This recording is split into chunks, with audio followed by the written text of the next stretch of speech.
Guys, here's a friendly reminder. Hackers are getting better and more sophisticated each year. And if you are not protecting yourself, they can make your life miserable. Are you doing everything you can to protect your information online? I've been a NordVPN customer long before they started sponsoring this show. Their software allows me to safely browse the internet without being traced. But NordVPN is now more than just a VPN.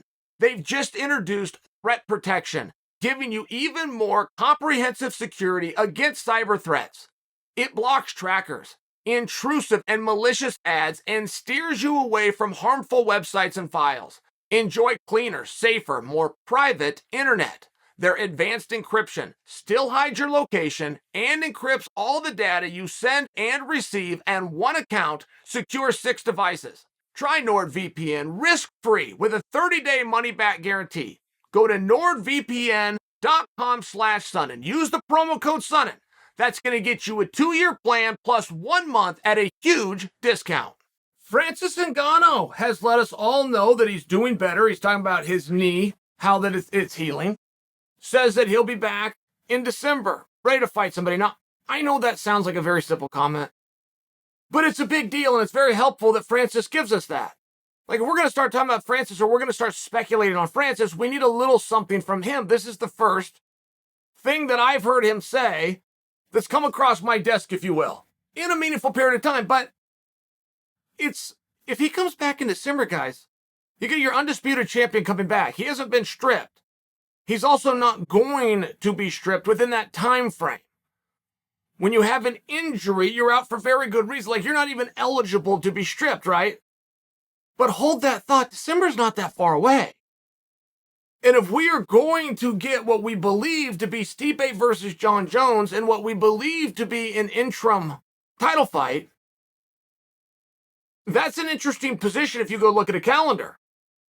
Like, Stipe versus Jones to fight, I think, would need to be for an interim title. There's nothing that says that. That's just Chael sharing his opinion. It just seems like if you got those behemoths in there, those absolute studs with these beautiful resumes, something's going to have to be on it, or one of them might not come to the table. I have no evidence to what I'm saying to be true. I've just always believed, somewhere within my own mind and heart, that if Stipe and Jon Jones fight, there's going to be a championship. If we push that out and we can't come to a contract resolution with Francis, it could be for an undisputed title. But more likely, we're going to see it sooner rather than later. It's going to be for an interim title. I mean, I'm just stating the obvious, aren't I? Well, it certainly seems obvious until Francis comes back and says, I'm going to be ready by December. And all of a sudden I realize, hey, wait a minute, we're in the second part of the year. At what point can you hold an interim title fight at heavyweight when you're a heavyweight champion who's out, not because of contract? You got to push the contract aside. Before we get to whatever alleged contract dispute there was with Francis, we have to bring in the fact this is a human being who has an injury. There's a lot of grace shown when somebody is wounded, always, in everything in life. So at what point, realistically, could you announce Stipe versus Jones? From the day that you announce Stipe versus Jones, what is a reasonable amount of time by our industry standards that you're actually going to see them into the cage with one another? And we don't have any indication that Stipe versus Jones is getting close. As a matter of fact, I don't hear any talk about it at all. Now, there's plenty of fights that go and get booked that old Chael doesn't hear about. But guys, you haven't either. There's not even a rumor. There's not Team Stipe has said. There's not pictures seeping out. Here's Stipe in training camp, looking sharp as he prepares for Jon Jones. Like these rumors and speculation that we hear, where there's always a little spark before there's a fire, before there's a big match. We're not hearing anything about this. We're not hearing Jones coming out and demanding that Stipe come to the table quickly, or you get me somebody else. Like, we haven't even gotten to these points. And we come to those points and we check a whole bunch of them off the list before we finally get anything done in this sport all the time.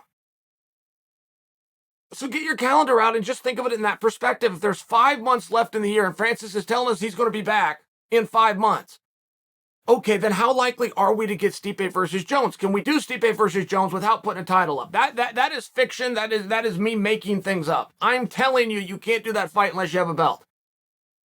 There's no proof to that. But do you guys feel that too?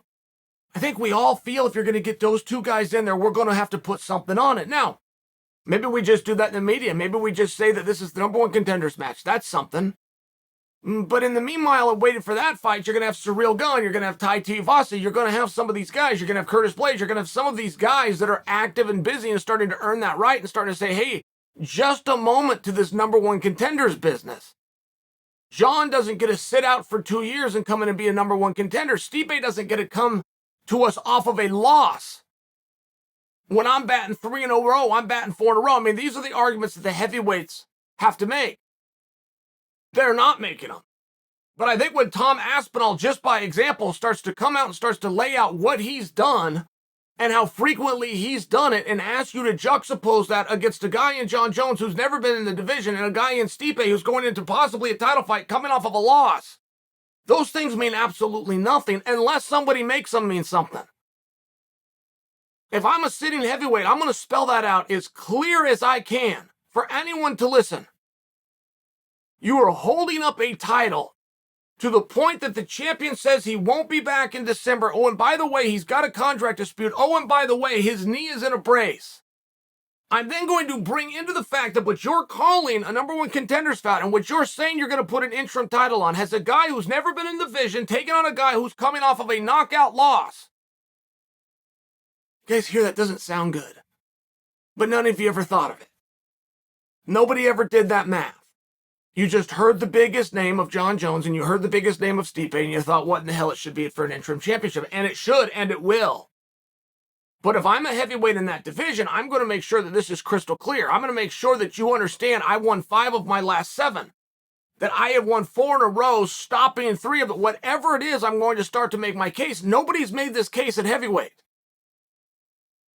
And the more time we put in between it, the more likely it is that somebody finally does speak up. And say, just a second, how do you get to the conclusion that this is a number one contenders fight? Just a second, how do you get to the conclusion that this is even an interim title fight? And no one's going to ask and no one's going to look. It's their job to bring this forward. And as Francis is coming back and Francis says that he's going to be back in December, I do think that it makes it interesting. At a minimum, I think it's interesting. Jones and Stipe is the fight to make, without question. If I had a magic wand in MMA and I could just tell you, dream fight, I would go and make that fight. But the rest of the guys in the division don't have to just sit there and take it, particularly if you're putting a number one contendership or you're putting an interim on the line. At some point, somebody's going to ask, and they're going to make this known to the media, that the 2 guys that you picked, one of them's never been in the division and one of them just got stopped. Meanwhile, I haven't lost in 2 years. And it's not just me. This guy and this guy haven't lost in their last 4 fights.